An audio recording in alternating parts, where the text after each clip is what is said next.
Gravitation. Cannabis gotta be from up in the forest from Jamaica. No confirmation, then it's no participation. Never see it in my conversation. No need for confrontation. This is my observation. Gravitation with the observation. I'm not saying I'm right. I'm not saying I'm wrong. Check this out, right? Shout out to my boys BackOnFigg. My boy T Rizzo. You feel me? And my boy Musiq. They got the legendary Too Short in there. You feel me? I love this, bro. I think they should stick to this accord right here, bro. I really wish that they'd stick to, you feel me, like interviewing like everybody, right? But I like they kind of bring it back. The last one that I seen with who they have, dang, who was it that they had? It was somebody that was dope there. That was a legend in the game. It'll come to me, but it kind of give like that MTV Yo Raps, vibe, like in a sense. You know what I'm saying? With Ed Lover and Dr. Dre, the other Dr. Dre, you feel me? Not the producer, but, the radio personality. But as you can see right here in the title, it says, does Too Short consider Pac a Bay Area rapper? Now, before I even watch this, because I haven't watched it yet, we're going to react to this together. I would say no, in my personal opinion, and I'm going to hold that. But the reason why I'm going to say no is because when he first came out there, he was MC New York. So that right there within itself, it don't so much cancel itself out, don't get me wrong, but at the same time, there's too many Bay Area rappers out there for it to be him stamping himself as a Bay, and there's no disrespect as a Bay Area rapper. Now, mind you, I'm not from the Bay Area. They have a different opinion. They might be like, nah, bro, we stamping him. He's here. I understand that, bro, because I feel the same way with Corrupt. At the same time, I don't look at Corrupt as a West Coast rapper. I'm not going to lie. I look at him as a rapper that happens to rap on the West Coast. I'm not trying to be funny, but he put on for the city. But at the same time, that's Philadelphia. He's going to always be Philly in my eyes. But at the same time, he's South Central, SC. So I get that part. But no further ado, let me stop yapping, bro. Go ahead and get your drinks, get your smokes, get your eats, whatever you about to get, bro. Let's get that and let's go ahead and tap into this. Let's go. People be like, oh, Pac is from Baltimore, Pac is from here. But us out here on the West Coast, I do consider him like a West Coast nigga. But if anything, I'd be like, he's a Bay Area nigga. You know what I'm saying? Dude, like y'all consider him Pac, like, no, nigga, Pac is from the Bay. I think if you look at it like I do, it's like chapters. Like, nigga was born somewhere and came up somewhere. He really must have been born in like fucking New York. Hold on, y'all. My bad. Hold on. I ain't got my drink. Hold on, my bad. Gotta get the drink, bro. Gotta get the G's, ain't.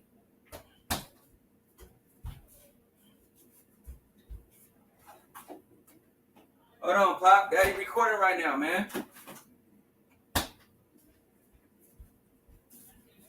I know. I got you. Hold on. I got you, man. My fault. Let's get back to it, though. Came up in Baltimore. Two real ass places.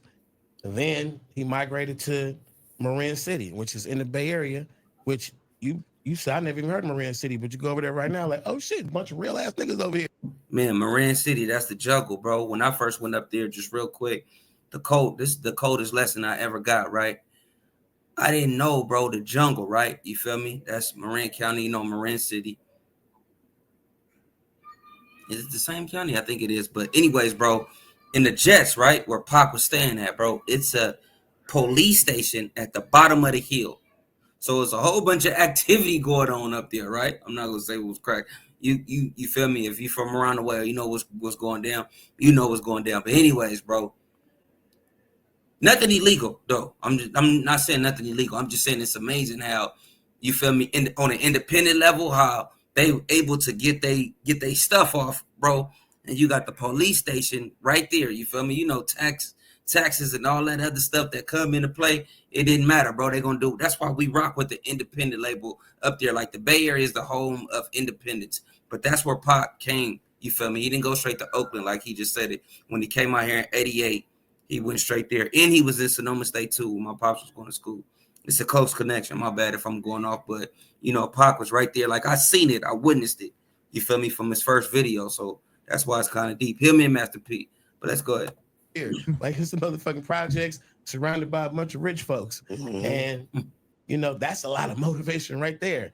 And then he crossed that bridge and ended up in Oakland. He had to come to Oakland because his whole life from New York to Baltimore with his mama to the Bay, he's Panthers. inside realizing that I'm the offspring of these Black Panthers. Yes, And sir. then he gets really close to where they were founded. He's like, I gotta go there. His spirit probably was like, I have to go to Oakland. Go see what's up. Yeah, so he had to go be Oakland, and he came, and everything he got that he brought from wherever he was at before that, Marin City, Baltimore, New York, he landed in the Bay, hooked up with Digital Underground, who was also based out of Oakland, and the nigga became all he wanted to be. Like, you listen to the songs he was making before he got to Death Row, and he had a lot of subjects he was touching on about social issues and just, street nigga shit and the whole shit. He was pot.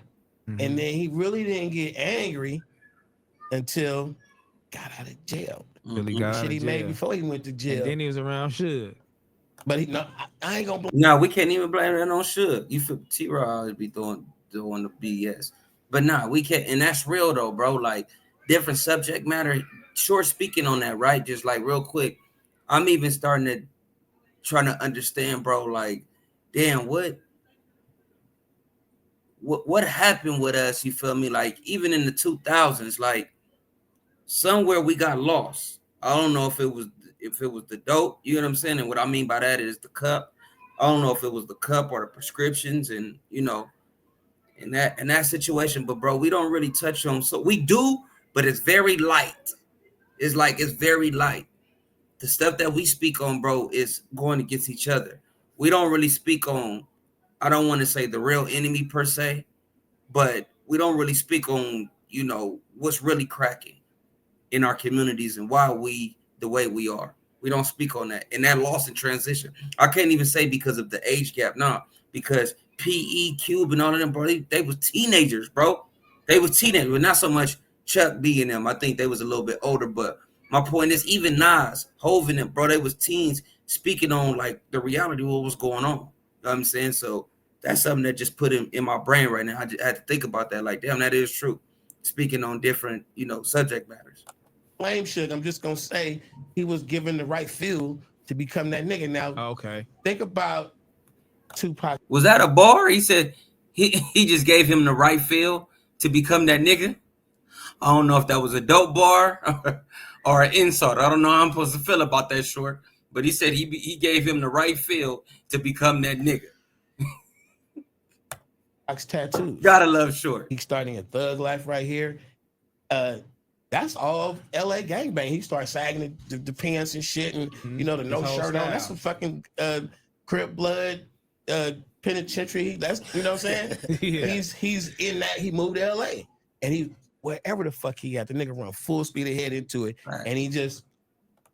First of all, Short, I'm kind of mad why I ain't gonna even lie, bro. You talking about Crip? I get it. You went up there when you was like 13, homie. I get it, but bro, you grew up down when to your teenage years, bro. I think you said on 80th and Main. This is what you said in the Drink Champs. You feel me? That's why I get that bar now. See, I got all my game from the streets of California, young millionaire with no high school diploma. Like, I'm like, why he just didn't say like the Bay Area? But I get it. It's like Southern California to Northern California. That's what made me start pushing both before I even went to Northern California. Like, Short pushing it like all. But I didn't even realize though that you was born in LA and moved to Oakland. So don't be trying. I feel like you talking right now like you're an outsider or a tourist though. The Crip blood. Come on now, Short, get it together. My bad. Get it together. Show you, or niggas could tell you. I ain't gonna say I can show you. Niggas could probably tell you that Pot was running with, and I hate to guess, but I'm guessing.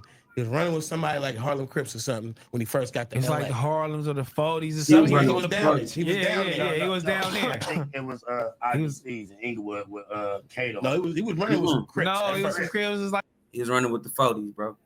Like some 30s or some 40s or something. Like he was on the porch down. They called him Peanut. Shout out to my boy Neighborhood Smiles. They call him Peanut. Yeah, he was running with the 40s for sure.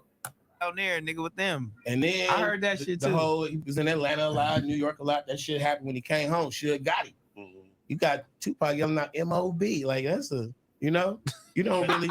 Cause y'all know everybody. I'm Kept, not- I'm like, fuck it, I'm with Cause this you know shit. Kato, all them niggas he talking about, Big Cypher, all they from Inglewood. They from Yeah, the yeah. IDC. For sure. yeah, But if you go to over the No. In Smack, you correct, big dog. You correct. But what Short is talking about and what T-Rell is talking about, because you are correct, Smack. He had ties with them too, because that let you know that Pac was just that let you know right there, like, oh, he wasn't no gang. It wasn't about a gangster. Pac always been militant. He always been a soldier. Like he said, he's full speed ahead with what he got cracking. But what he actually was like damn near, I think, not so much put on, but like repping, bro. He was with the 40s, bro. He was over there in the LA area, bro, and that's who I don't know about. But you know, the Menace to Society and all of that stuff. When that situation happened with the producers, bro, you feel me? That's who was Pac at that time, because I think it's documented, so I can speak on it. But that's you feel me? That what was going on. Like Pac was with the 40s for sure. They called him Peanut before he landed in Compton. anybody from my Pyru, they gonna say he back then he earned saying that. Right. So shit, you can't laugh him off, and then I'm just telling you that the nigga absorbed some shit and went into the shit, and you know you couldn't find a moment, you couldn't catch that nigga off guard and make him be a punk, you know, and he wasn't no big nigga, so it's like it just niggas love that nigga, man. Man, shouts out. Ask the question. Yeah. The nigga got the game from the Bay. The Bay. The nigga he's a New York nigga, a Baltimore nigga, a LA nigga, and a Bay nigga. Yes. Different chapters. He's like, of nah, I the got the sauce from the Bay. Like, nah, you know what I'm saying? The style and shit from New York. I got the sauce from the Bay, though. You know what I mean? And he was out there in Atlanta with us having a gang of motherfucking fun, too. Yeah. They got a house in Atlanta, wilding out. Remember, he shot the police in Atlanta. Mm-hmm. Oh, he was a fool. And they was off duty, and he was just randomly riding down the street and looked like some motherfuckers was mishandling a female. This nigga jumped out on some stranger shit. With the pistol. Yeah. And I'm glad you said that, right? You feel me? Just even bringing up the cases. I know WAC 100 always try to dispute that. Bro, y'all talking about he shot the police. No, he was 2 off-duty cops. You feel me? He didn't know that they was policed. Bro, the fact of the matter is, bro, the nigga stood up for his peoples. The reason behind it, I don't care if he knew they was police or if they wasn't police. The reason why he set trip is because he seen one of his brothers getting dealt with. You feel me? Getting dealt with. That's all that matters. I don't care if it was Carl Winslow and his partner doing the situation, bro. It don't even matter, bro. It's the fact that he went out there and did his thug thizzle, bro. That's what we proud, like, you feel me? Not so much a proud situation, but that's what we feel. We like, okay, it's like one of those, you taking a stance in a sense, like not Martin Luther King, no disrespect, but a Malcolm X, like, bro, we not going for that, bro. We not going for that. Like, nah, bro. Like, what's the situation? Why are you roughing this individual up? You know what I'm saying? So, You know, damn, but I think they was undercover or something though, like that. I don't know if they was. I think they was off duty. Off duty. I think they the reason why he didn't go to jail for that was they pulled their shit out first. That nigga hit both of them. He cold. He called. They was like, man, he was a wild nigga. You feel me? But he was into it. He was into his shit. Yeah. Nigga died at 25. Nigga, we sitting there having 25. That was fucking 30 years ago. Well, yeah. Like I shed a tear. Man. Shout out to Pac, bro. Nobody came as a Pac, bro. I'm gonna be real, bro. Shout out to Pac. Just what everybody had you feel me? The experience that they want to talk about, and I'm glad they just brought that up too, bro. He was 20, bro. He was 24, 25. Because I'm thinking about Biggie too. I think they both died around the same time as far as in age. So, yeah, that's crazy to me, bro. Just imagine if he would have still been here, like a Jay-Z. You know what I'm saying? Like a P. Diddy. Like, imagine if he really did have that time to really get it together, bro. He fighting too, bro. He didn't understand himself at that time, bro. I ain't gonna say so much he had an obsession with death, but you can kind of see what's going on. Even Biggie, bro, they knew something wasn't right. Like on Borrowed Time, like DJ Quick explained it. You feel me? But y'all let me know in the comments below, bro. Do y'all consider Tupac a Bay Area rapper, bro? Or is he everybody? How y'all look at the situation? But I'm gravitation with the observation. I'm not saying I'm right. I'm not saying I'm wrong. Once again, thanks for tuning in. Let's go.